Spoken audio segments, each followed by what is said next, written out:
আসসালামু আলাইকুম ওয়ারহমাতুল্লাহ। আজ আমরা একটি ইসলামিক নির্মম ও হৃদয়ছোঁয়া গল্প আপনাদের সামনে উপস্থাপনা করব। আশা করি সম্পূর্ণ ভিডিওটি দেখবেন।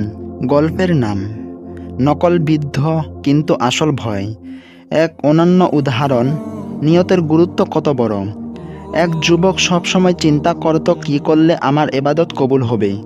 সে একদিন হাদিস শুনল আল্লাহ তাআলা বৃদ্ধদের প্রতি সম্মানজনক আচরণ করেন। তখনই তার মনে আসলো এক বুদ্ধি। সে ছিল তরুণ, কালো দাড়ি, তাই সে বৃদ্ধ হওয়ার ভান করল আর ওসিয়ত করে গেল বন্ধুকে, আমার মৃত্যুর পর আমার দাড়িতে সাদা আটা ছিটিয়ে দিও, যাতে দাড়ি দেখে মনে হয় আমি একজন বৃদ্ধ। বন্ধু তাই করল। যখন সে আল্লাহর দরবারে পেশ হলো, আল্লাহ জিজ্ঞেস করল, এর দাড়িতে আটা কেন? সে কাঁদতে কাঁদতে বলল, হে আল্লাহ, আমি আপনার রহমতের আশায় নিজেকে বৃদ্ধ সাজিয়েছিলাম, কারণ আমি জানি আপনি বৃদ্ধদের সম্মান করেন। আপনার ভয়ে আমি এমন করেছিলাম। আল্লাহ বললেন, তোমার মনে আমার ভয় ছিল, এই জন্যই আমি তোমাকে ক্ষমা করে দিলাম। আল্লাহ বলবেন, তোমাকে নাজাত দেওয়া হলো।